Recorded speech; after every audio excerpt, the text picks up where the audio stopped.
Oh, that's amazing. Listen, my elder, that's the best news. Oh, it's really brilliant. We bless the Lord for that, man. Yes. Yanni, my boy. Oh, this is really brilliant. Listen, thank you so much for sharing. Listen, my grandson is here, so I gotta go, but I really appreciate you just calling through, man. No, thank you so much, man. Blessings to you. Hey, boy, how you doing? Good, how are you? Very well, thank you so much. You've grown. What is that all about?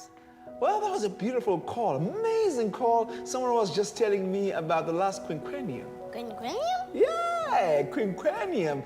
That simply means that it's the past 5 years. So I'm older than a quinquennium? Let's just say that you are 2 quinquenniums minus 3.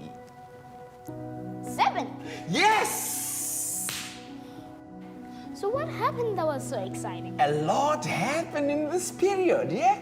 Even through the pandemic? Even through the pandemic. I mean, the church grew from 3.4 million members to 4.1 million members. Oh wow, that's a lot. That's a lot indeed. As the SID family continues to rally behind the Total Member Involvement Initiative, over the past years, both church members and entities have ensured that they fully participate in the call to reach the world and impact communities through the I Will Go strategic plan. As part of the Community Pathfinder launch in the Southern Africa Indian Ocean Division, the first ever Pathfinder drill for our Special Needs Family, or Adventist Possibility Ministries, as it has been renamed, was held in Gauteng, South Africa. As the department ensures that no one is left behind, the Pathfinder Club members, who are hard of hearing, expressed their joy in participating in this drill. Church members donated uniforms to ensure that each club member looked the part. Today is the happiest day in my life. I joined the Pathfinder and I was able to march, and the church donated new uniforms for all of us. 5 of the girls with the hearing disability decided to not only join the Pathfinder Club, but the Seventh-day Adventist Church as well. 2022 found the broadcast to baptism dream of the Southern Africa Indian Ocean Division finally becoming a reality, as SID Adventist World Radio was launched on 6th March 2022. More than 150 guests attended the prestigious event. The president of the Southern Africa Indian Ocean Division, Dr. Solomon Maphosa, commended the media ministry.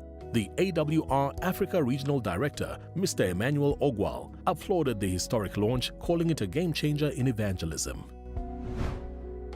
Adventist youth in Sao Tome and Principe used their vacation time to conduct Bible studies in unentered areas, while also building homes for the less privileged. It's a dream come true for me to see my house being built, and I thank the Adventist Church for this good gesture. They also conduct health expos for the community. The Caleb Project has become an annual event for the young people in this beautiful archipelago island. Citizens of Mozambique have been beneficiaries of the Mission to Cities campaign that was spearheaded by medical personnel. The team from Loma Linda University, Portugal, and various parts of SID included dentists, opticians, and general practitioners. Over 9,000 people in Maputo and Nampula received free medical care. This is how we see the health message as the right hand of the gospel, because people are more receptive to hear about this Jesus when they have seen what he can do for us. The story of Mozambique would not be complete without a testimony from twins who were on the verge of losing their eyesight. Me and my sister thought we were going to be blind, but the doctors helped us by giving us eyeglasses. Now we are happy because we can read properly. Led by the country's Prime Minister's First Lady, Mrs. Benedette Solonandrasana, the church decided to reach out by distributing the Missionary Book of the Year, food parcels, and some clothes to the needy.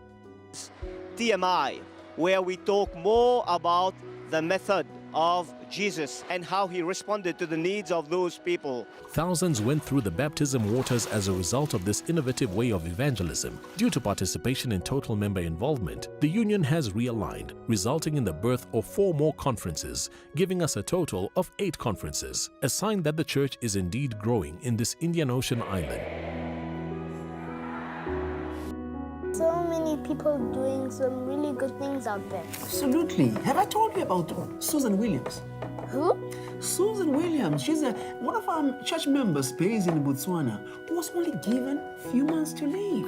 Oh no. Yeah, but 34 years later, she's going strong, boy. Going strong.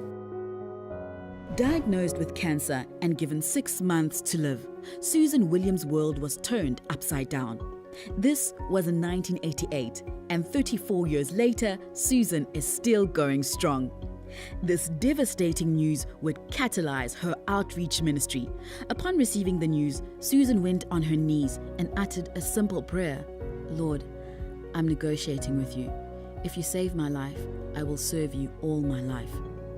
True to her promise, she has dedicated her life to ministering to others, especially the elderly, the poor, and the orphans in the Botswana Union Conference.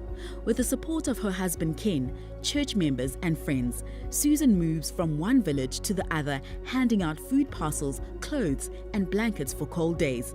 We try to emulate the I will go strategic plan, and this is one of the methods that we use to reach people.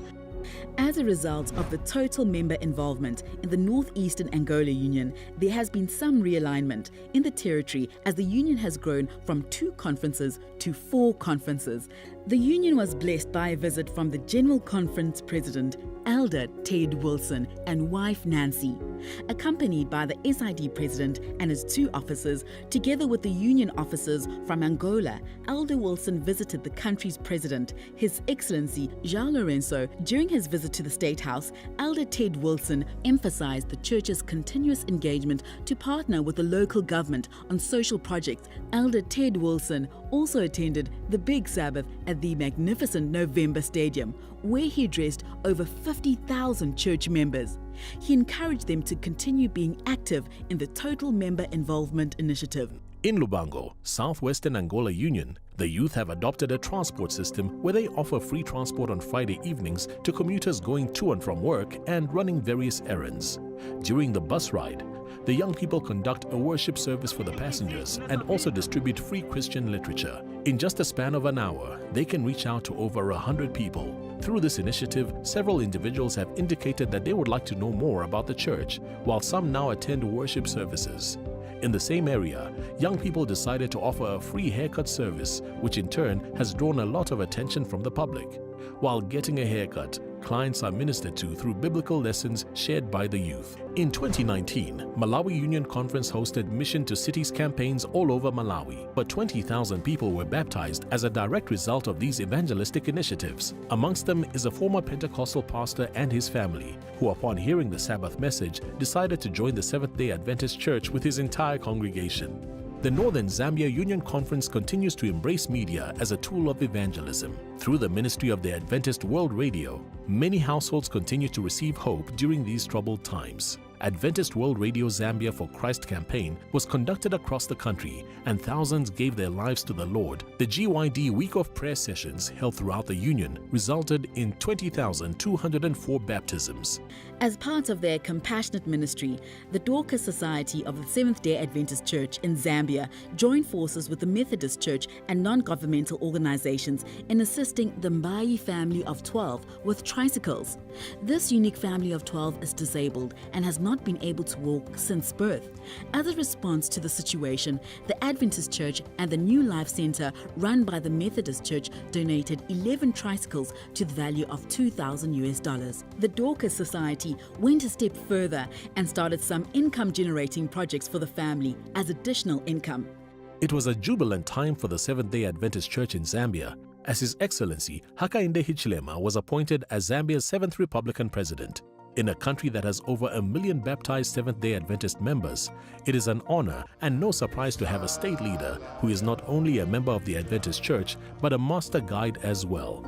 Following his inauguration, the Seventh-day Adventist Church was invited to worship at the State House. Accompanied by his wife, the First Lady Mutinta, His Excellency Hakainde Hichilema reiterated that Zambia is and would remain a Christian nation. We are a Christian nation. We shall remain so. That we should actually live like Christians. At the Zimbabwe East Union Conference, the Mugari family, upon noting that some children are not able to access school due to lack of funds, decided to open a center of influence to deal with this issue. Mr. Pardon Mugari and his wife Blessing have established the Center of Influence in Octurus Mine, an area on the outskirts of Harare, the capital city of Zimbabwe. The primary school caters for less privileged children who live in the farming community. Through personal funds, the family provides free Christian education by paying the salaries for 8 teachers in the school. This center of influence has planted a church in this farming community, which had no precedents of Adventism in the past. They have not just produced brilliant students who excel in their studies, but have also helped some members of the community to make a decision to be baptized. The Mugari family say this is only a small part that they are playing in the evangelism as they participate in the I Will Go strategic plan. Community members of Mkonyeni village in Matebeland, North Province of Zimbabwe, were overwhelmed with joy on the 25th of September 2019 at the official handover of a borehole drilled for them by Adventist youth. This community has had no access to clean water for many years. The only water body available had been a seasonal dam from which they have had shared unclean water with animals. Mr. Vingube, chairman of the District Water and Sanitation Subcommittee, said that several attempts had been made to try and provide the community with clean water, but none of the efforts were successful. He emphasized that the water this community had found was a miracle from God. This community is now hoping to have solar-powered equipment for the borehole so that piped water can also reach the school that is close by. Rufura Primary School in Berengwa, a remote area in the Midlands part of Zimbabwe, under Chief Mataruse, has existed without a solid structure since the 1950s. In an area with a minimal Adventist footprint, Zimbabwe Central Union Conference took the opportunity to start building and erecting a structure that will remind them of the God of the Adventist for many years to come. In conjunction with the local community, the Berengwa Rural District Council and the Adventist Layman Services Industry, ASI, ZCUC, combined efforts to build a classroom block and teachers' cottages within a short space of a week. Subsequently, 50 souls gave their lives to Jesus and were baptized on site. Meals on Wheels is a registered non-profit organization, NPO, owned and operated by the Seventh-day Adventist Church. Today, Meals on Wheels is feeding more than 180,000 people every day across South Africa's 9 provinces. As these global warming natural disasters continue to rain havoc, Southern Africa has not been spared either. The entire region has been hit hard by the persistent drought due to global warming.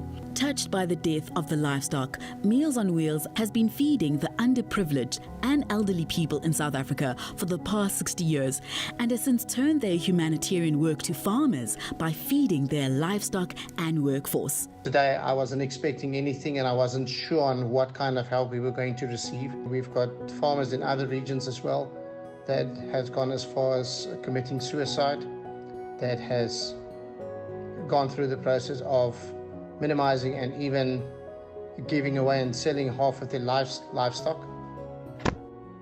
Done. Well done, my boy. So proud of you. But you're right, Kulu. It really is exciting. It is really exciting, and to see members really being involved in the work of God, both young and old, especially during the pandemic.